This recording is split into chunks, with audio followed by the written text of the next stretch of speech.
Good morning, everybody. Welcome to Conversations with Vanessa. I hope that you can hear me and that reverb is gone. So nice to be here with you.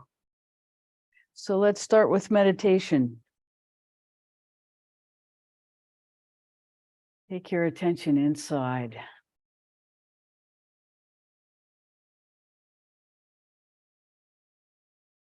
Drop your attention all the way down below your belly button.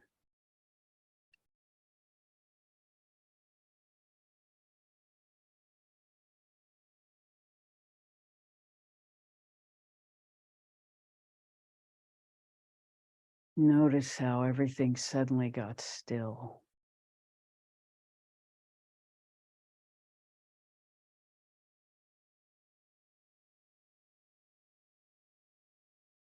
Allow your mind to drop to your belly button.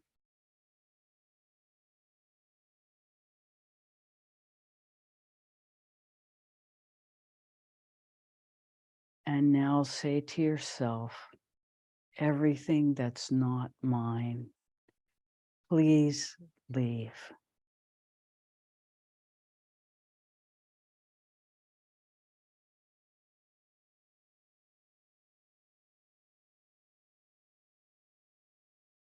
This will allow you to inhabit your spirit.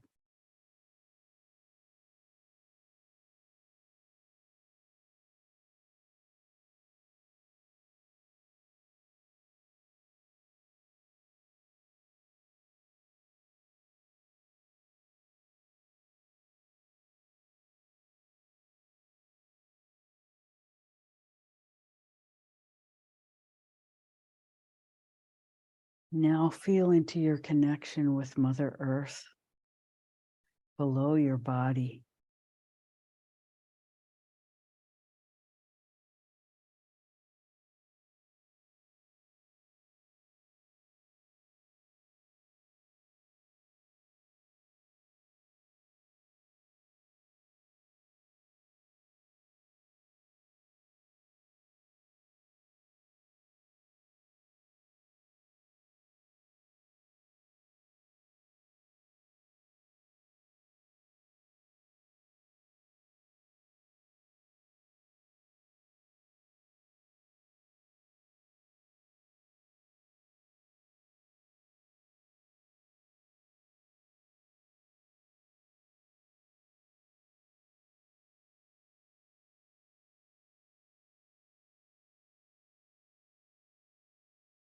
When you're ready, gently allow your attention to rise to your solar plexus.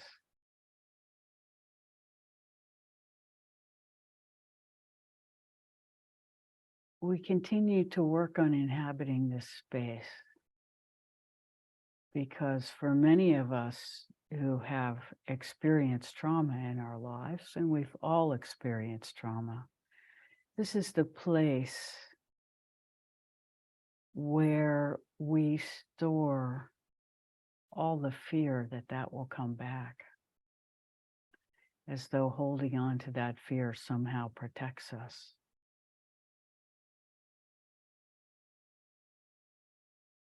When we truly understand that the real currency of the universe is love and allow the fear to go, a whole different experience of life awaits us. So for a moment, just allow that fear to be there.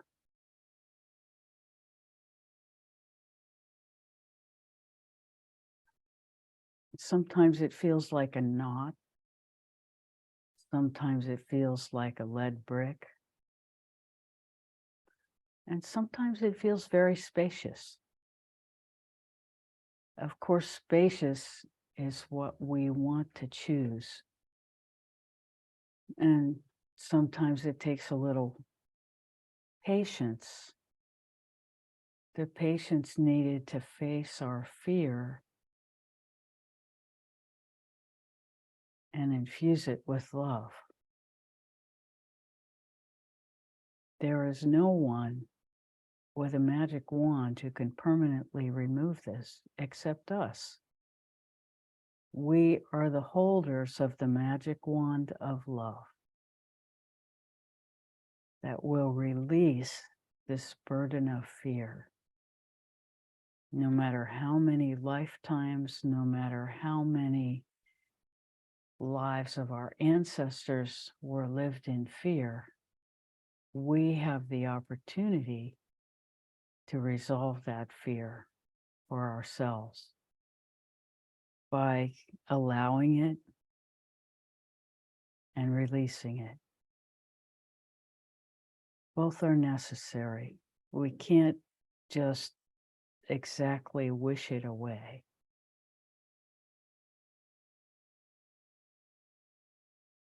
But with our attention, when we soften the area of our solar plexus,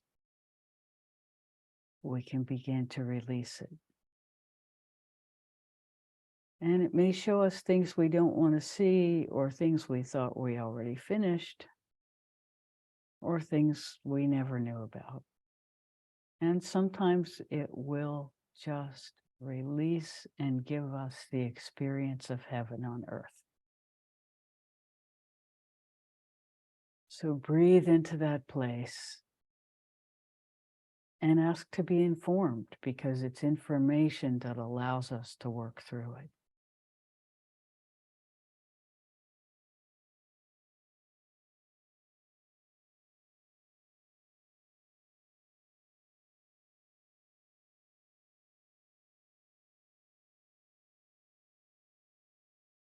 And then our heart just above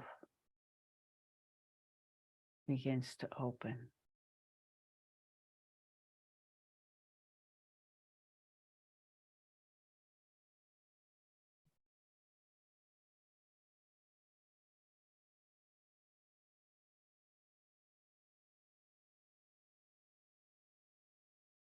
And we can use our heart to reach back and soften that solar plexus as well.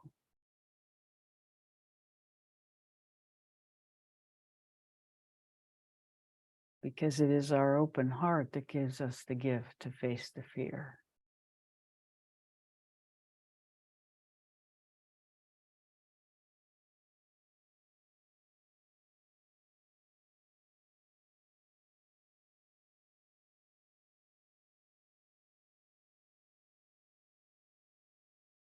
Now allow your attention to move to your throat.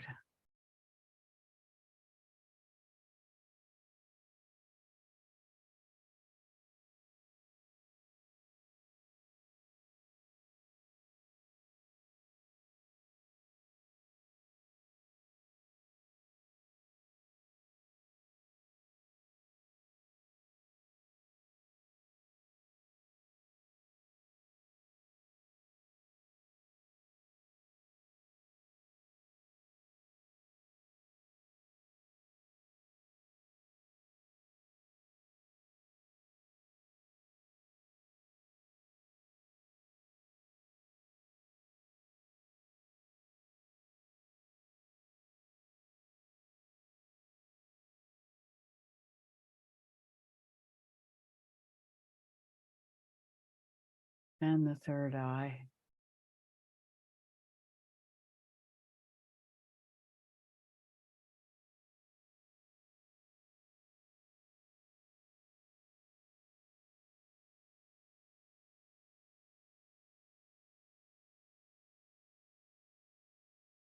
The opening at the top of the head, and the circulation of the energy around the entire body. Gathering at the bottom, coming up the central channel, releasing at the top, in a never-ending flow of life.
When you're ready, gently allow your eyes to open while you continue to hold your attention inside.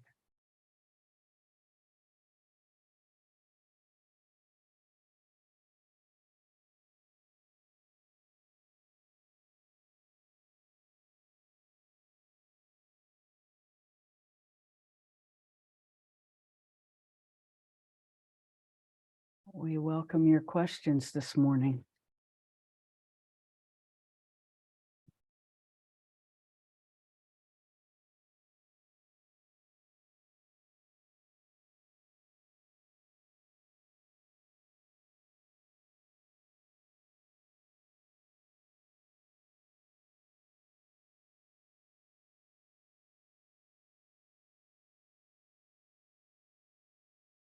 So we're going to talk a little bit more about drama and trauma that we've collected over time and releasing that, because that's a key.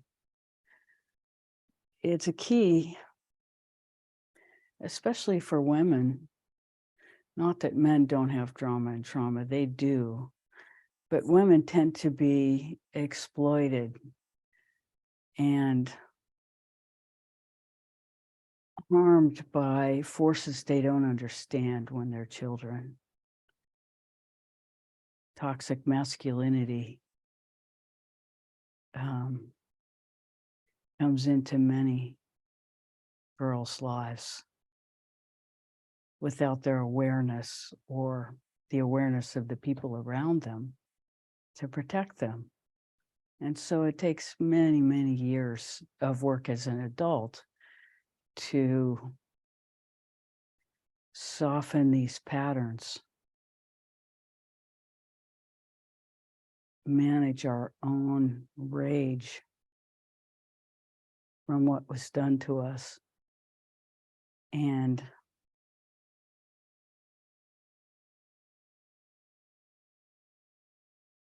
become whole, because our innocence was often stolen at a young age.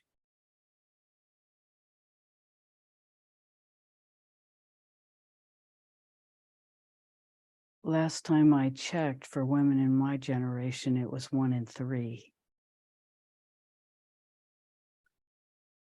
And my suspicion, our suspicion, is it's just as high for men, for boys, but has to remain unspoken because of the terror that in our generation people held for same-sex attraction, especially men. So it's a cultural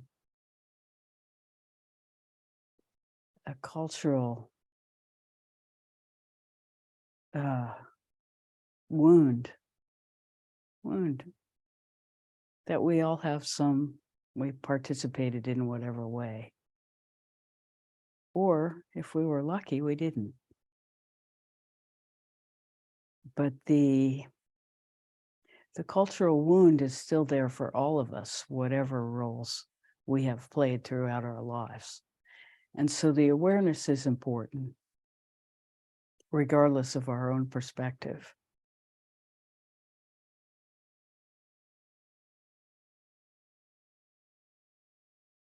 And it persists in a lot more dimensions with a lot more variety as we're growing up as human beings. And, there's a cultural tug of war with it always.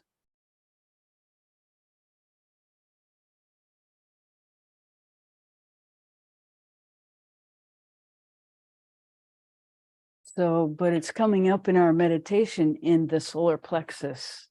And so it's a place to pay attention, to release that. And of course, that's not the only fear we have, but it's a source for a lot of us. Talking about it,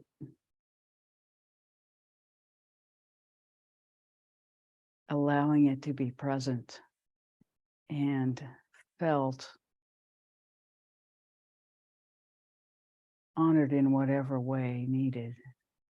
and dissolved is an important part of our personal growth.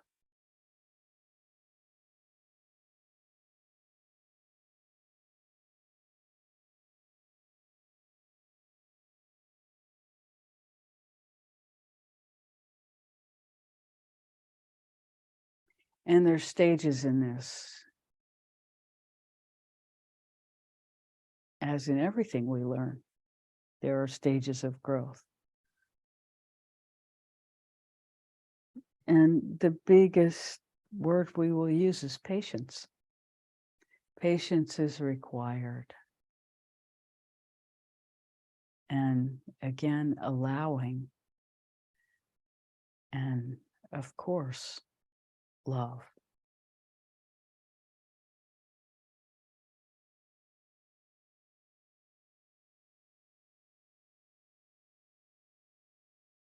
And along the way, there's a recognition that that which motivates the negative also exists within us and needs to be faced. Rage is a human problem.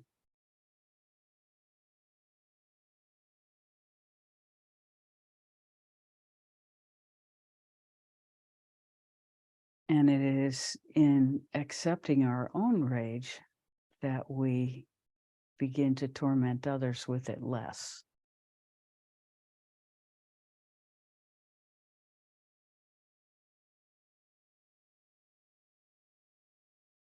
And as we do that, we torment ourselves less.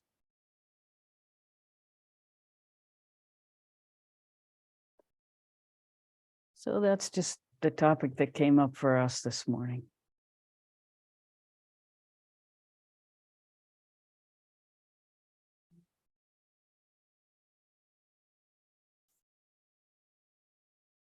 It's up for a number of Rebecca's patients. That's part of why it's resonating.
We'll change it a little bit. Oh, go ahead, please. No, Okay. no, perfect. I was just thinking about rage, and that I can't remember the last time I felt rage, even if I wanted to get in touch with it, because it seems like it equates to out of control. And so it's kind of like a thing that would take over, and that's part of the definition to me of rage. So maybe you could talk a little bit more about that. Well, the way we see rage is intense anger. And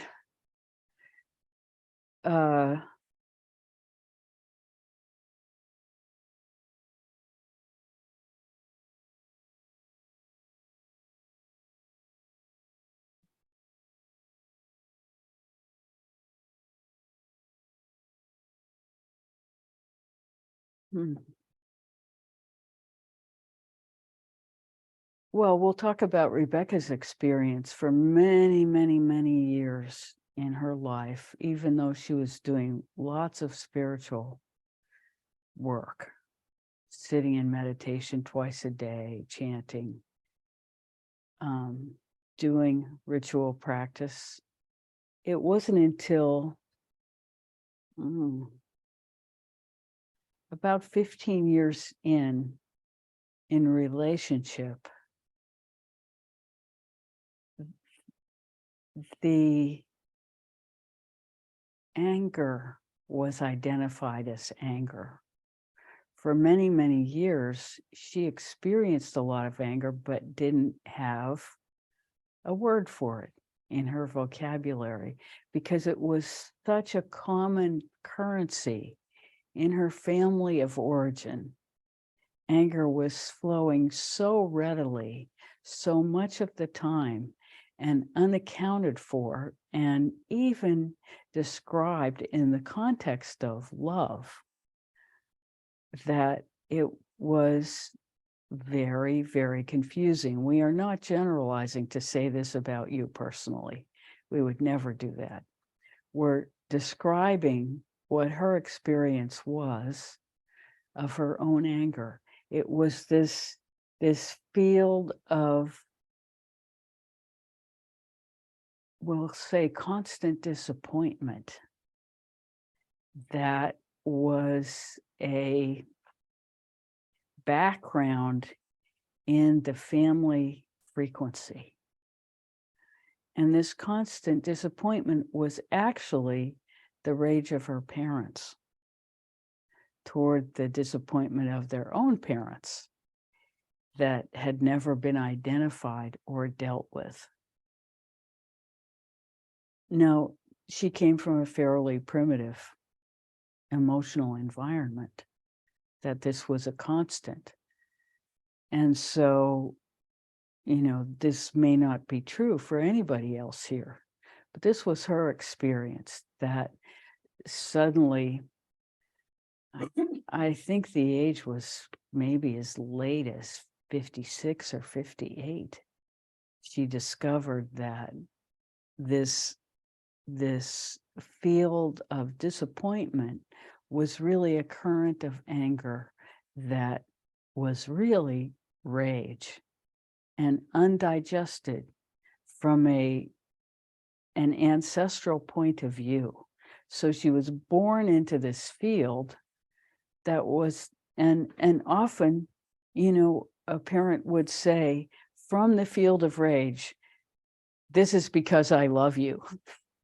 And so it was so confusing that things were not called out for what they were. And so there was this, and this is, you know, a lot of the ground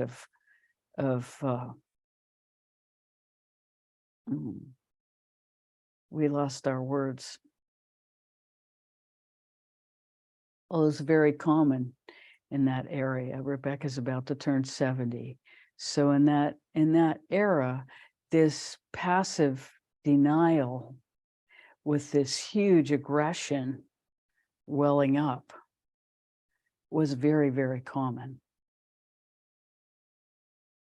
And it was like there was a social contract that nobody would identify it as rage. And so it was unspoken. But it was the ground of this what felt like eternal disappointment that could never be met. And it was really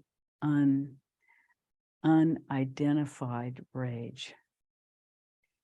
And the way she began to recognize it was that she was imposing that feeling on the people in her environment, who fortunately didn't have that same experience in their life. And it was in the context also of a therapeutic field where, you know, a therapist was able to say, this is anger. And then the whole thing started to move. So we're not projecting this experience on anybody. This is just Rebecca's experience. And by now, when those feelings arise, they are pretty much instantly identified as that field of disappointment, which is anger, and was, you know, I'm sure that my parents didn't know it was anger. I'm sure that their parents knew even less that it was anger. But we hope that gives you a sense of what we're identifying for her.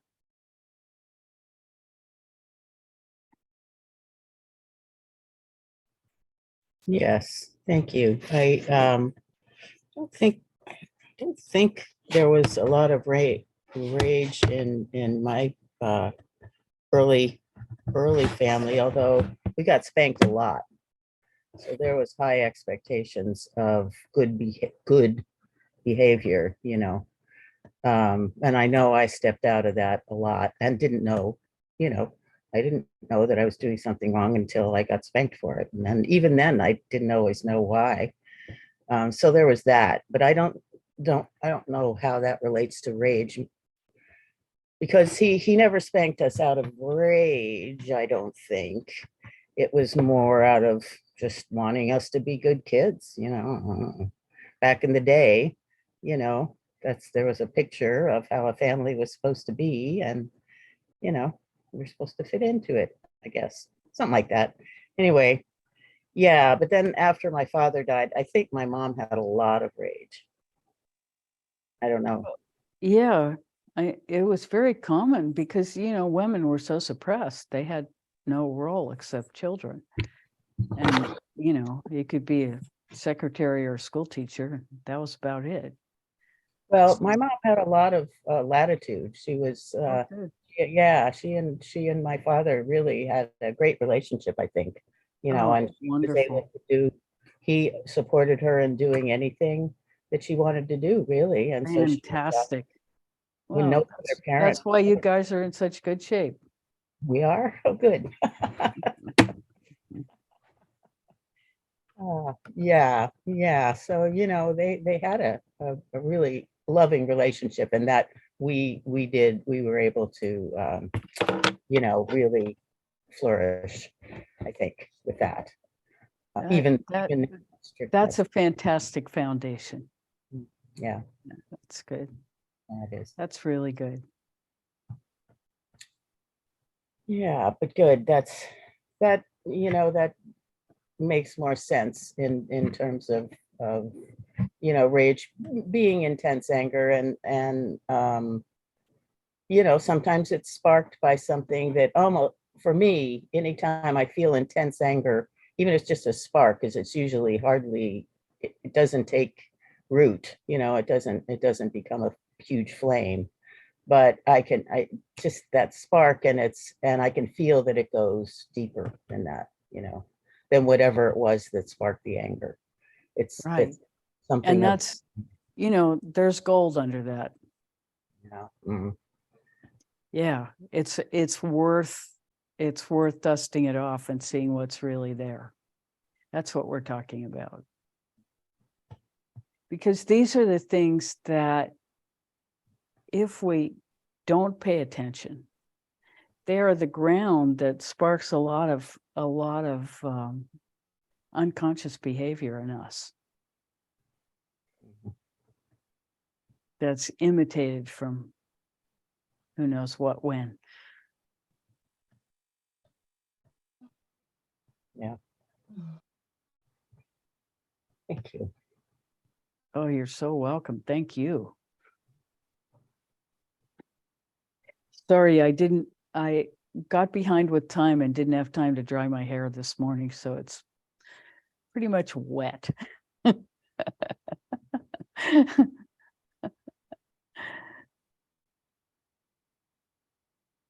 But happy to be here in any case. I think I was enjoying the shower too much. Not paying attention to time, which is one of the things that's happening to me these days. I enjoy the feeling of timelessness so much that sometimes I get caught by the clock.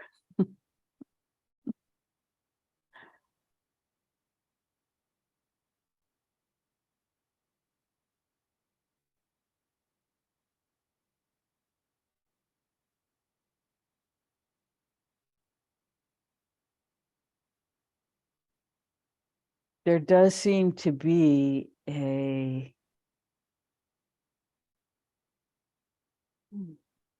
access to tremendous love today. Possibly the moon. There's also a lot of turmoil, you know, that whole thing in Aries with Rahu and Jupiter together continues to make everybody confused. And, you know, world events are about as confusing as they can get the last couple of days. You know, who's doing what to whom in Russia and Ukraine is just like, what? Can't tell. And so, you know, there is that happening. But there also always is Venus and Moon and Mercury. And Mars is debilitated. So that just means it's not very powerful at the moment. And can tend to be peaceful in Cancer because it's hard for the planet of war to be in the water. And with the moon. So it doesn't do well there. That's why it's debilitated in Cancer.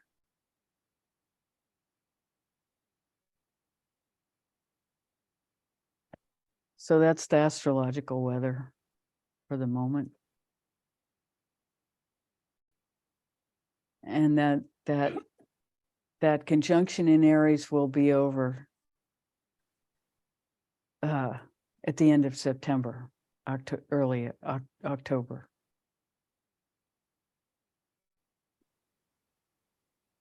When Rahu finally moves into Pisces.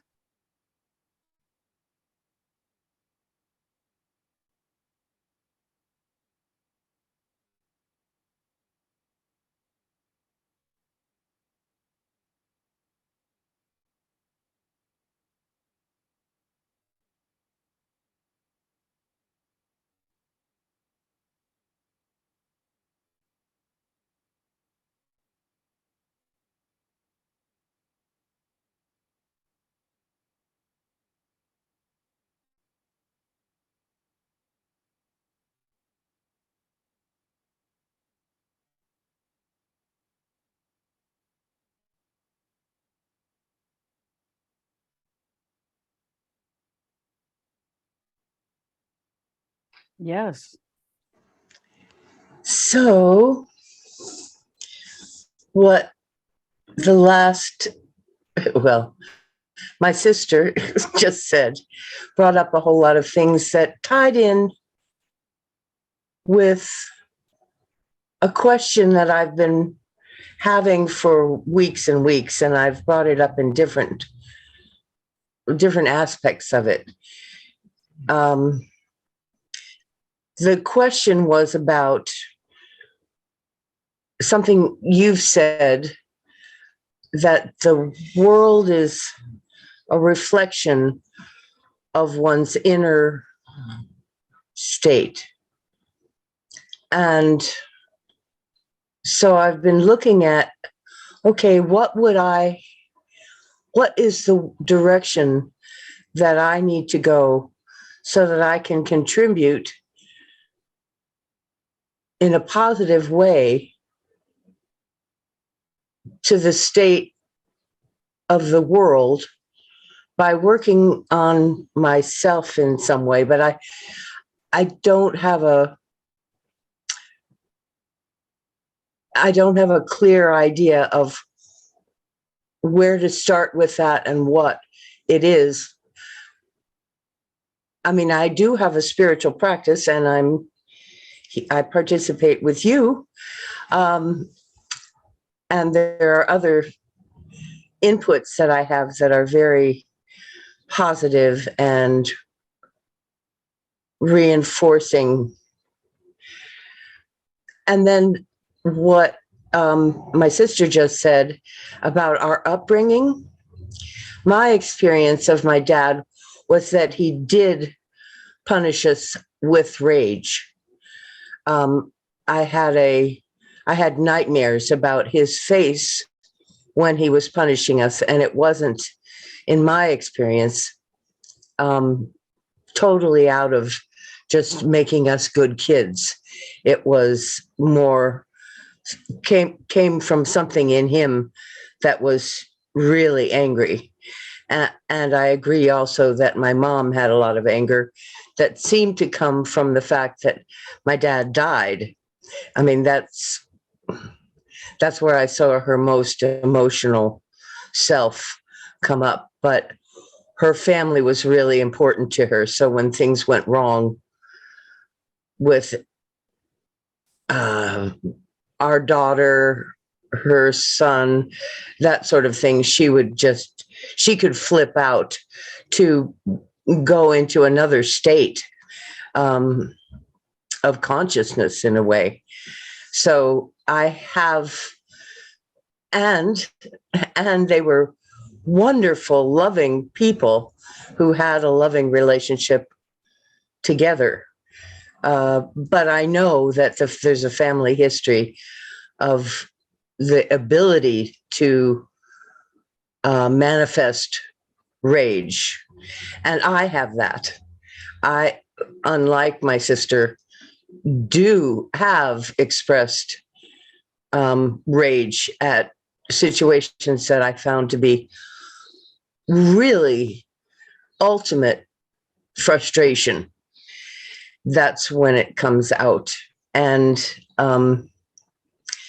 I see that mirrored in the world, that the conflicts and the divisions and the wars and everything, the oppression and whatnot, has to do with frustration that turns into poison. Poison, into rage and violence against others, even in the sexual realm, with the victimization of women. That seems to come from a frustration of something. And so I'm looking at that in myself, and I like to have more light on that subject. Well, the first thing we want to say is that it's clear that you're working. And the softness that we notice that has the softening that has occurred in you in the time we have been working together is quite palpable. And the second thing we want to say is that in the service to humanity of our own spiritual attention and growth, much of it happens in a plane beyond words, because the words are descriptive of what is. And the love that we are seeking to become the embodiment of is beyond that description. It's not common. And so it's not part of our language. And so using language, we can point to it, and we see you experience it often when you close your eyes and you go to bliss, which you do quite regularly. This is what love is. It's not all that love is. Love is not just blissing out. But having that experience ever as a reference point is important. And we don't have another word for that except bliss, but there are all kinds of experiences of that that maybe don't need to be differentiated, which is what language does. So when we talk about we see the world the way we are, we're not exactly describing that the war in Ukraine is going on in us. Yes, it is in various ways, but that's not what we mean. What we mean is that our value system, our prejudices, our way of viewing the world is what we see. And that the more narrow that is, the more narrow our perspective, and the more we expect others to behave within certain rigid parameters that we don't even know we're projecting on the world around us. And as we become more and more loving and more expanded, those parameters expand, and we begin to see that other people have different experiences that don't necessarily make them behave according to our values. And that we can soften our value system to be much more understanding and allowing and much less rejecting of that which is different from what we expect the world to be because of our own experience. Does that make sense? Well,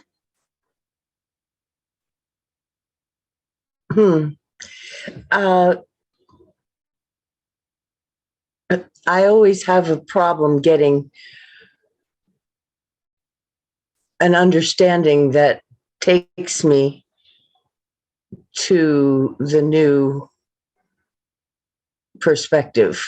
I mean, I haven't made the journey yet, but I see the possibility of more inclusiveness. I do have, okay, this is going to sound bad, but very high standards for myself and others.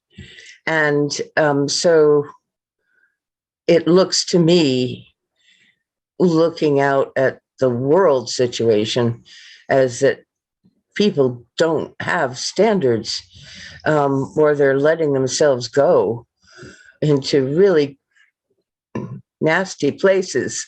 And I know that's their work. My work is, I would like my work to somehow contribute to the possibility of their work. I guess that's in a one way of looking at it. I would like to be of assistance in some way to easing their rage, the pain that engenders their rage in myself. And I know it has to do with love. And it's really hard for me to love what looks like evil doing.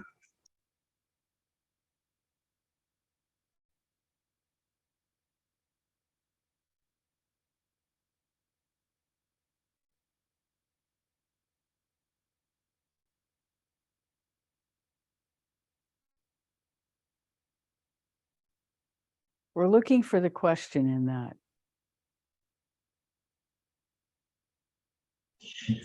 What is the question?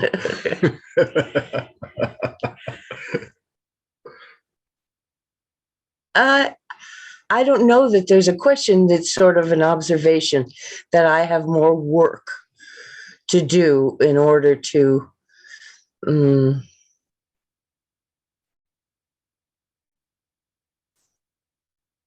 include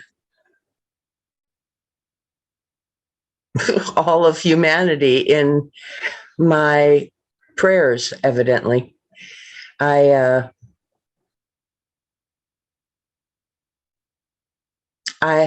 do exclude. It's definitely, I've got the us and them in myself. And when people say, we're all in this together, I go, there's something in me that rebels against that. I feel the split. And anyway,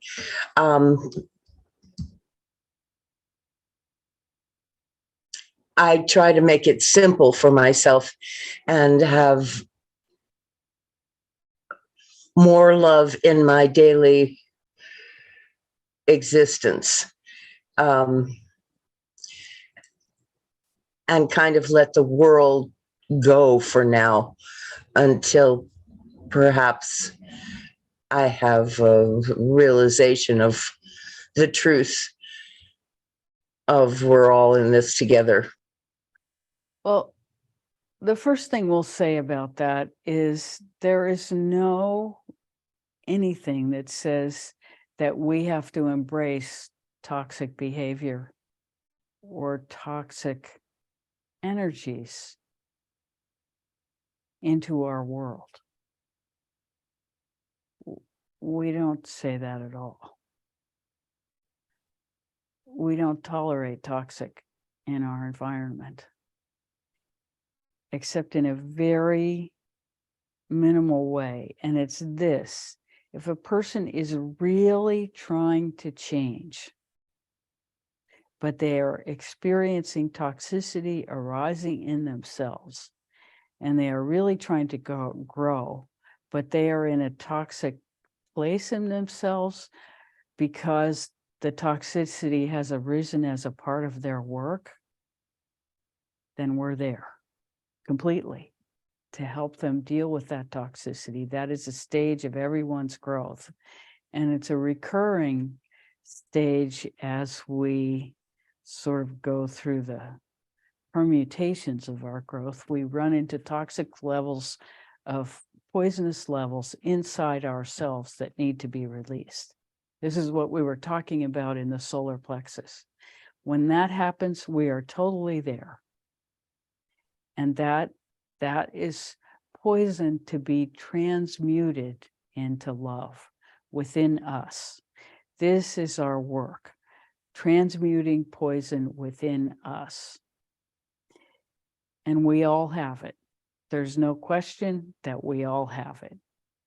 In terms of the world, that's not really our job.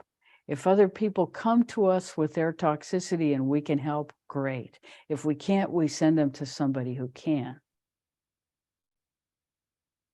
But we don't tolerate toxicity or toxic behavior in our own environment. That's not required. And so we need to know the difference. Toxic frequencies are what we are trying to transmute in ourselves. We do not tolerate demonic energy. And sometimes we have to call it out as that. And people do embrace demonic energy out of delusion or weakness or whatever that happens. We are not in denial of that, nor do we support that. And we have ended relationships because of that with people we dearly love. Because if they're not willing to make the effort to change that, there's nothing we can do. We can't do other people's work. We know that doesn't work. So the only thing we can do is change ourselves. That toxicity exists. There's no denying it. It is a part of this world that we are in. In trying to create a different world within and around ourselves, We are interested in transmuting what exists within us, taking those stuck places and getting them moving, getting the flow going through so that our toxicity can be transmuted. And then we start searching for it inside ourselves because we want to be more and more of that and less of toxicity. And so the reason we brought up, stuck patterns within ourselves is because we all have them. And as we go through the layers of ourselves in our growth, we experience them. And,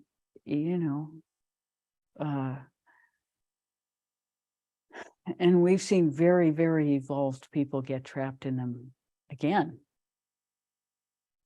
So it's not like we ever get over it totally. That happens rarely. Does happen, but is that helpful at all? Oh yeah, that hit the nail on the head for me. I have an example of a person that I love dearly who was extremely toxic. And it's just coming to the place where we can be in the same room and be very loving to one another. But I also feel like there are landmines around that I could step on in at any moment. Yeah, and those landmines are to be worked on in the Anasa temple. Exactly. That's the work, the main work that I've done since we've been together, was on this particular relationship in the Anasa temple. And I really do feel as though that work resulted in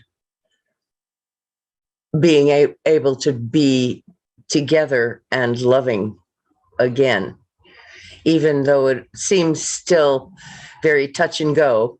Like I don't trust that it couldn't go back awry again. I definitely feel better about this. There was a lot of wasted time and some very crucial grandchildren relationships that were severed for a time, were taken hostage really for a time, and missed a whole lot of things that my husband and I could have been a support to them during this period. And that's a big regret. And I don't want to blame. I don't want to come from blame. I still want to come from love and just open to the possibility that we will be able to express that love more freely with her and the grandchildren. We do want to say about that time doesn't really exist. And so hope is not lost. The thing is to focus on the present, release the frustration of what didn't happen, allow that to go. That's gone. Holding to that creates a block in the potential for flow. So I can see that. Just let that go. That's gone, done, goodbye. Focus on the present. And in your taking back that energy that was stuck in the past, you have more energy and love to offer as love to those children and their mother. And you do it in service to their capacity to experience love. And that there's any connection at all is amazing and wonderful, and a true demonstration of the change in you, that they have been able to come back into your environment. That it's truly amazing. It shows the depth of your work in the Nasa temple that change has taken place. It's amazing. It's amazing because those patterns were pretty well set. And they have been unset. There's now some flow in there. And so what a gift. We celebrate that. We celebrate that. That is true change. That's enormous. And that is your expansion. Your expansion into love has created that and maintained it. You know, it's fragile. You're right. It's fragile. But when you focus on the delusion, when you focus on the love and you forget about any delusions that created the situation, just forget about it. Doesn't matter what created the situation. The love is more important. And you just focus on that. You keep feeding that in the relationship. You do everything you can to support the positive flow, and it will blossom. It's like watering a plant. And the plant is you and your love. Thank you. You're so welcome. You're so welcome.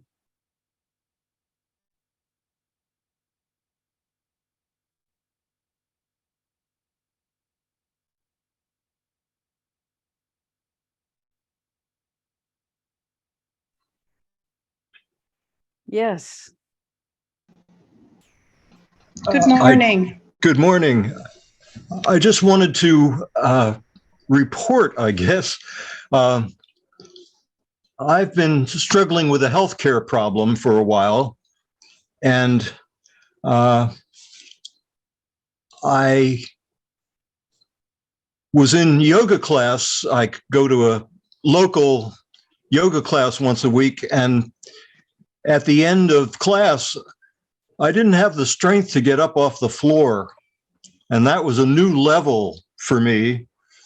So I got in touch with my healthcare provider and said, this is, the treatment that I'm doing here is not working, and I need some help. And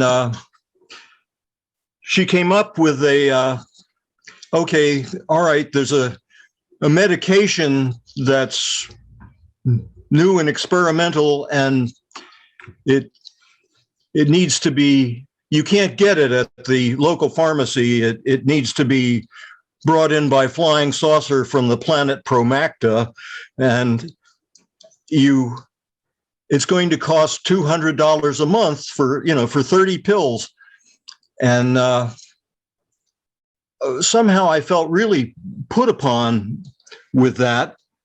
And but I waited for the FedEx truck to bring my magic pills. And when I opened up the package, the first piece of documentation indicated, okay, Kaiser price for these 30 pills was $6,448.99. Your price, $200. And without even trying, this entire, instead of being put upon, it's like I'm a privileged character here. I'm getting such a deal, and I didn't have to struggle with changing my mind. It was just like suddenly flip, and I was in a different world where I was being taken care of, and things were good. I do have to report that the magic pills are working. It brought my platelets up to above the minimum value, where they haven't been forever. But this revelation has just persisted in my life, so that I'm looking around, seeing how many other things have I groused about in my life and complained about that in actuality, I'm a privileged character. I'm here on this distant planet as the local cub reporter for the gods, and having a long, happy life with a wonderful mate and good friends and good people. And every once in a while, I just say, oh, this isn't good. I have been in a state since I got my magic pills from FedEx. I have been in a state of gratitude that hasn't been here for a long time. And I just wanted to report that in spite of all the crap that's going down, it's actually a wonderful life. And thank you for contributing to it.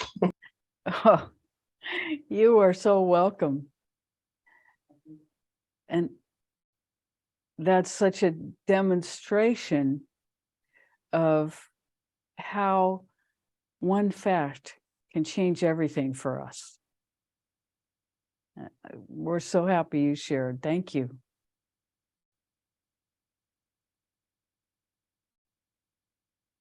Go ahead.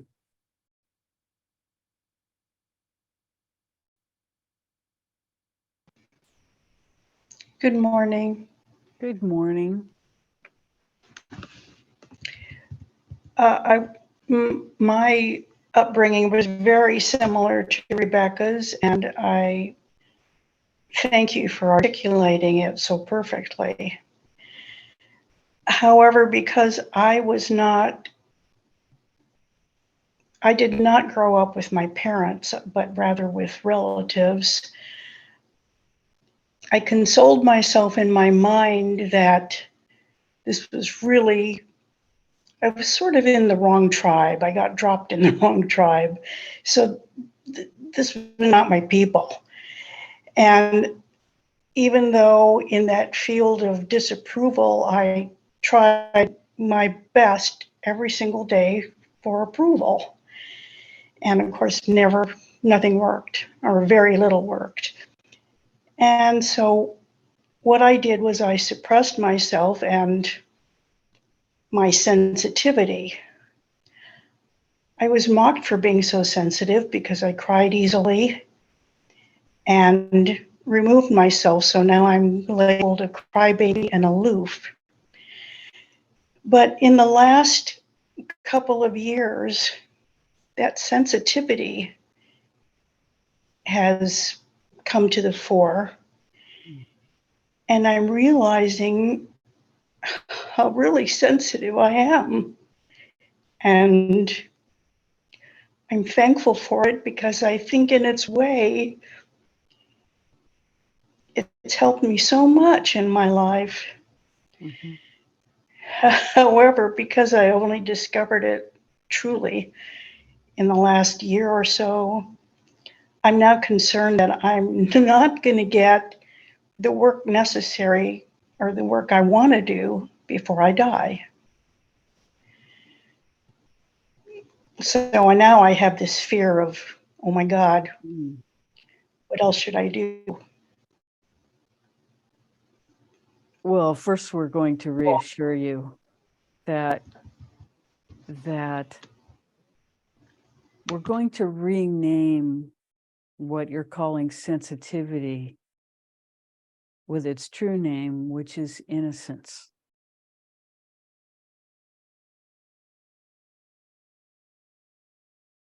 You were brutalized by someone else's inability to accept their own innocence. And that in rediscovering your innocence, it is, as they say, to go to God, you must be a child and have the childlike innocence. You have always had that. And now you have re-empowered it and you are going to God. There is no question about it. So be at ease. This is what you're doing.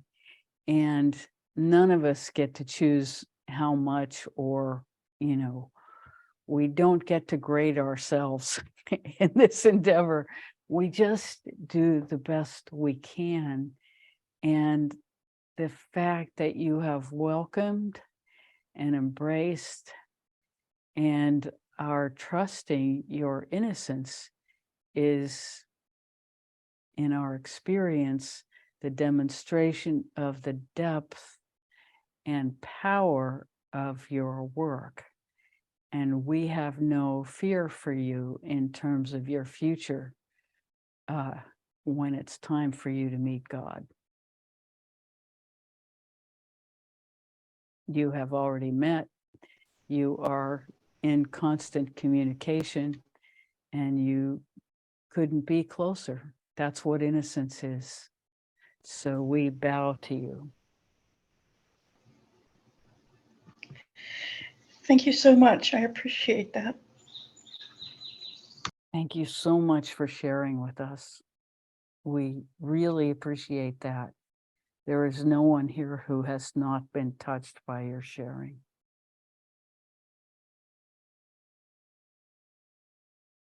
So, so beautiful.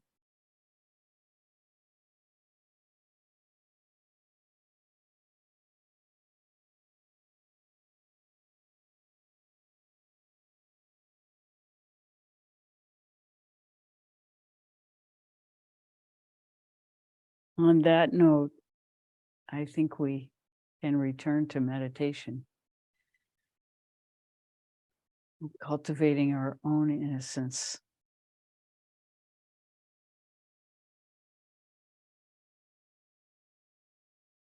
Thank you so much.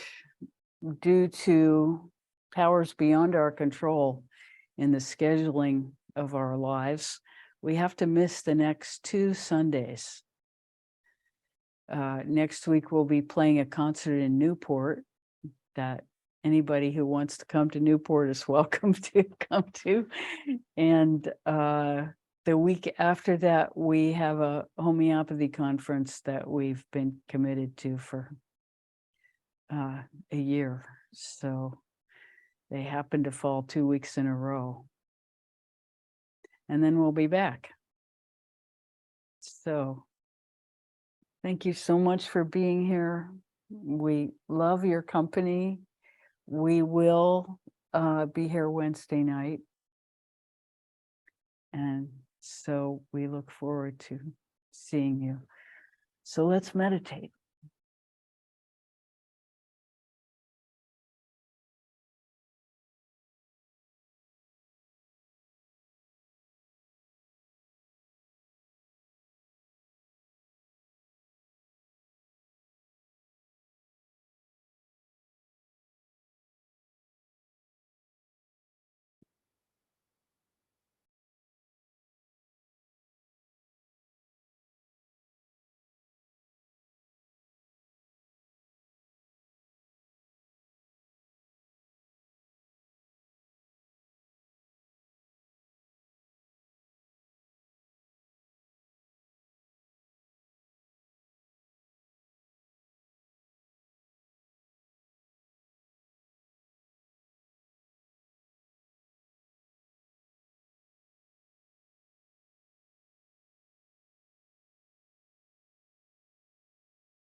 Thank you so much for coming today. So beautiful to be with you all.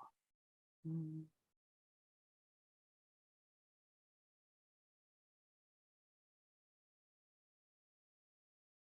Bye for now.